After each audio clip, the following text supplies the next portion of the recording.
Hello everyone, welcome to Lucky Education. तो आज हम स्टार्ट करेंगे क्लास 10 की civics power sharing chapter number 1 और इसके इंपॉर्टेंट क्वेश्चन हम आज डिस्कस करेंगे। ठीक है, और ये पहला लेक्चर है इस चैप्टर का और ऐसे करके बहुत सारे लेक्चर हम इसके लेके आएंगे। जितने भी इंपॉर्टेंट क्वेश्चन है चैप्टर 1 के सारे हम कराएंगे। तो क्लास 10 की जितनी भी SST के चैप्टर्स हैं सबको हम एक एक करके डिस्कस करेंगे, इंपॉर्टेंट क्वेश्चन डिस्कस करेंगे। बोर्ड एग्जाम से पहले बहुत सारे क्वेश्चन करने वाले हैं। तो पहला क्वेश्चन आपके सामने है, what is the capital of Belgium. Belgium की कैपिटल क्या है? तो इसका आंसर है ब्रुसेल्स। ठीक है। दूसरा, Sri Lanka, when Sri Lanka got independence 1948। Sri Lanka को आज़ादी कब मिली? 1948 को।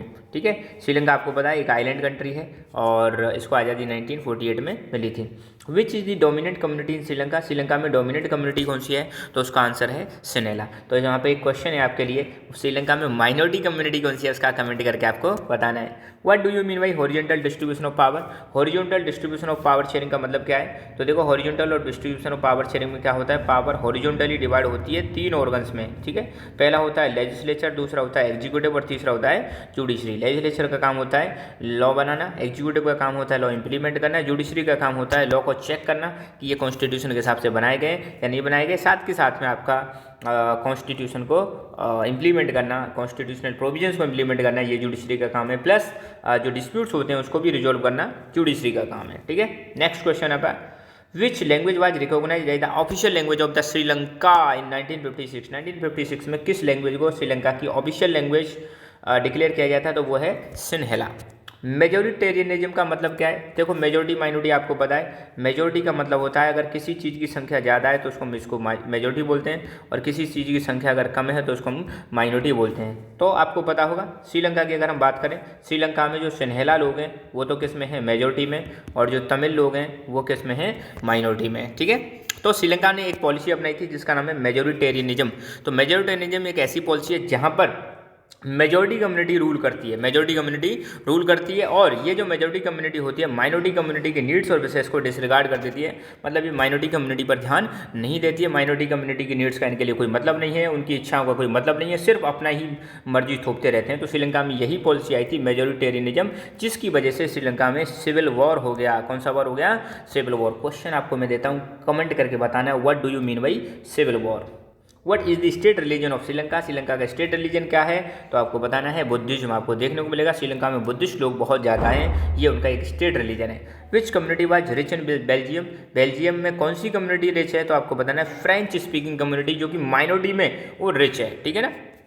नेक्स्ट क्वेश्चन है आपका, what which system of power sharing called checks and balances. Power sharing के कौन से सिस्टम को हम बोलते हैं? Checks and balances. तो पावर सिस्टम का जो हॉरिजॉन्टल डिस्ट्रीब्यूशन है उसको हम बोलते हैं चेक्स एंड बैलेंसेस, क्योंकि हॉरिजॉन्टल डिस्ट्रीब्यूशन में क्या होता है, पावर 3 ऑर्गन्स के बीच में डिवाइडेड होती है, लेजिस्लेचर, एग्जीक्यूटिव एंड जुडिशरी, और ये तीनों आपस में एक दूसरे को चेक एंड बैलेंस करते रहते हैं। ठीक है। Who elects the community government in Belgium.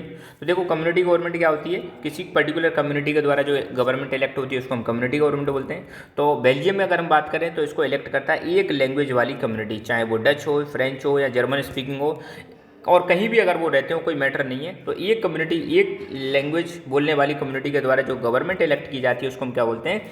Community government बोलते हैं। What is the meaning of ethnic. Ethnic का मीनिंग क्या है? तो देखो, ethnic means social division based on shared culture. तो कुछ लोगों, जैसे मान लो यहाँ ये कोई कम्युनिटी रही है, यहाँ पर कोई दूसरी कम्युनिटी रही है, इस कम्युनिटी के लोगों का कल्चर अलग है, इस कम्युनिटी के लोगों का कल्चर अलग है।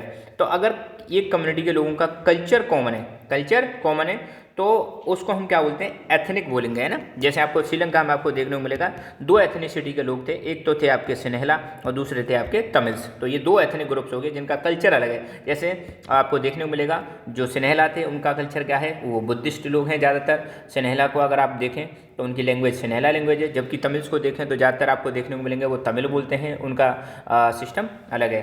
तो ये सोशल डिवीजन है, समाज को डिवाइड करने का एक तरीका है एथनिक ग्रुप्स, और ये किसके आधार पर है? शेयर्ड कल्चर के आधार पर है।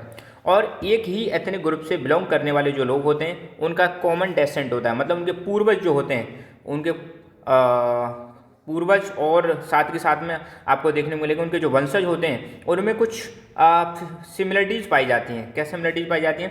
फिजिकल टाइप आपको देखने को मिलेगा, उनकी हाइट होती है, जो शरीर का स्ट्रक्चर होता है, वो ढांचा जो होता है वो लगभग सिमिलर देखने को मिलेगा। साथ के साथ में उनका कल्चर सिमिलर देखने को मिलेगा। कई बार तो उनका फिजिकल स्ट्रक्चर और कल्चर दोनों ही सेम देखने को मिलता है। तो उनके कॉमन डेसेंट होते हैं। डेसेंट आपको पता है, वंशज जो होते हैं उनको डेसेंट बोलते हैं, इंसेस्टर जो होते हैं उनको पूर्वज बोलते हैं। तो लगभग ये बिलीव करते हैं कि इनके जो डेसेंट हैं वो कैसे हैं, कॉमन होंगे। उनमें फिजिकल सिमिलरिटी भी पाई जा सकती है और कल्चरल सिमिलरिटी भी पाई जा सकती है। अच्छा, एक खास बात यहाँ पे है कि सेम एथनिक ग्रुप के जो लोग हैं ज़रूरी नहीं है उनका रिलीजन सेम हो, हैं, तो they need not always have the same religion और नेशनलिटी, क्योंकि कई बार क्या है अलग अलग रिलीजन के लोग भी हो सकते हैं। जैसे आपने अगर देखा हो तमिल जो लोग हैं, तमिल एक अलग एथनिक ग्रुप हो गया। तमिल में आपको हिंदू भी मिल जाएंगे, तमिल में आपको इस्लाम के लोग भी मिल जाएंगे, मुस्लिम भी मिल जाएंगे, तमिल में आपको क्रिश्चियन भी मिल जाएंगे। तो ये ज़रूरी नहीं है कि एक एथनिक ग्रुप के लोगों का रिलीजन सेम हो, ठीक है। रिलीजन माइट भी डिफरेंट, ये अलग अलग हो सकता है। नेशनलिटी भी इनके अलग अलग हो सकती है, ठीक है। जैसे तमिल की बात करें तो श्रीलंकन तमिल और इंडियन तमिल, ठीक है। तो आज के लिए इतना ही। Thank you so much, keep learning, keep enjoying and God bless you all.